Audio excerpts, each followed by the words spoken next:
¿Cuál es la fe más perseguida en el mundo? Es también la más numerosa. Sin duda alguna son los cristianos, en decenas de países. Algunos conocidos, otros menos conocidos. Se da en Siria, se da en Egipto, se da en Nigeria, se da también en la India, se da en Pakistán. La lista es larga. Por cierto, que también se da con otras religiones. Pero lo particular, lo llamativo de la persecución a los cristianos es que esto se da no por oponerse a otra fe, no por actividades violentas, simplemente por el ejercicio de su fe y de su religión. No hay postulado político o no hay violencia. Lo primero que llama la atención es el silencio de un Estado, es el Estado Vaticano y del pontífice sobre esta situación donde no se habla con la fuerza con la que debiera. Llama la atención, aunque no debiera llamarlo, el silencio de los organismos como la Comisión de Derechos Humanos de las Naciones Unidas y otros organismos internacionales. Llama la atención también el silencio de la gran prensa frente a esta situación. Hace muy bien divulgar estas situaciones.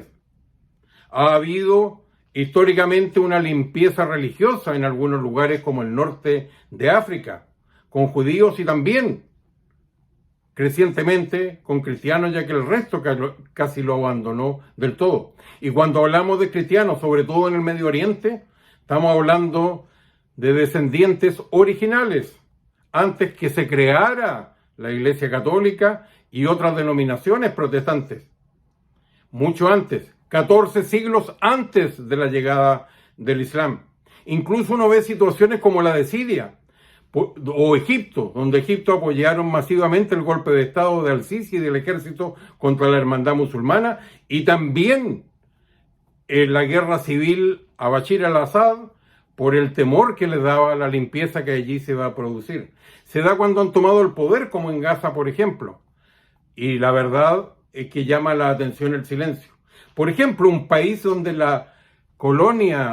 donde el colonialismo dejó dividido mitad por mitad, como Nigeria, la región más poblada de África.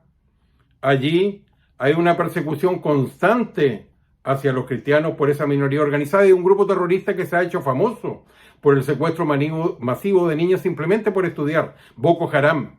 Se da en muchos lugares y por eso asusta el silencio también de cristianos que no se organizan en los países que son libres para ir en defensa suficiente frente a esta situación que, insisto, es por su fe y que va en regímenes tan cerrados como Corea del Norte, que tiene campos de reeducación especial para cristianos y también católicos, es decir, protestantes y católicos, pero esa gente, esa situación no encuentra su búsqueda ni en la gran prensa, en los grandes medios de comunicación, como tampoco en la actividad de organismos internacionales como las Naciones Unidas.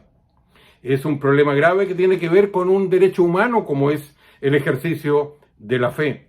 Hay un tema básico acá, e insisto que es la religión más numerosa, ya que la suma de católicos y cristianos no católicos lleva a una situación en la cual superan a las dos grandes ramas del Islam en casi todos los estudios que se hacen al respecto a chiitas y a sunitas.